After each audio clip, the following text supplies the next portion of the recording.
जय श्री कृष्णा। राधे राधे भगतजनों, आज मैं आप सबको पौष मास महात्म्य के अध्याय 9 की कथा सुनाऊंगी। सर्वप्रथम भगवान का ध्यान करेंगे। ओम श्री कृष्णाय नमो नमः। ओम नमो भगवते वासुदेवाय। सूत जी कहने लगे कि इसके बाद नारद जी विस्मयुक्त होकर मेधावी ऋषि की कन्या का वृत्तांत पूछने लगे उनसे। नारद जी ने पूछा कि हे मुने, फिर उस ऋषि कन्या ने वन में क्या किया? क्या किसी ऋषि ने उसके साथ विवाह किया?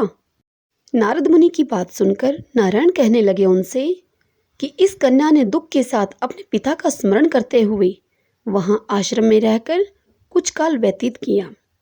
भाग्यवश एक दिन उस वन में अपनी इच्छा से विचरण करते हुए महाकोप वाले दुर्वासा मुनि वहां पर आ गए। दुर्वासा मुनि को आता हुआ देखकर शोक सागर में डूबी हुई उस कुमारी ने उठकर धीरज धारण करके मुनि के चरणों में नमस्कार किया।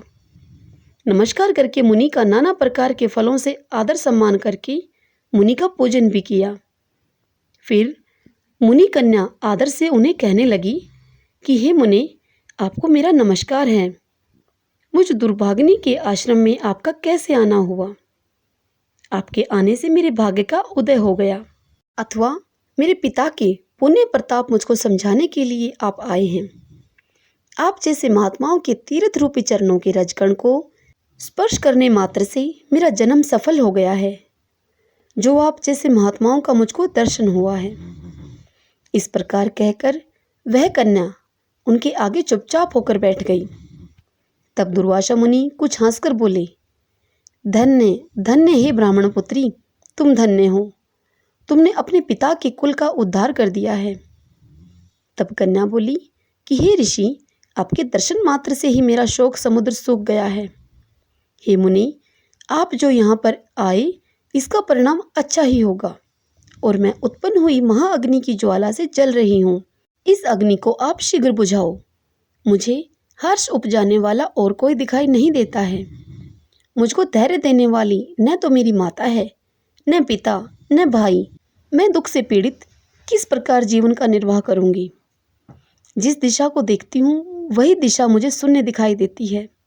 अतः हे तपोनिधे, मेरे इस दुख का उपाय आप शीघ्र करिए। ऐसा कहकर वह कन्या उनके आगे बैठ गई। दुर्वासा मुनि उसके उपाय के वास्ते अब सोचने लगे।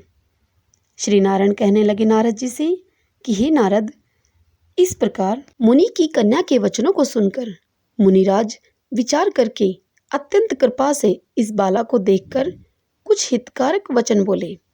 इसी के साथ अध्याय 9 की कथा यहीं संपूर्ण होती है। हरि ओम तत्सत। ओम श्री कृष्णाय नमो नमः। ओम नमो भगवते वासुदेवाय। जय श्री कृष्णा। राधे राधे।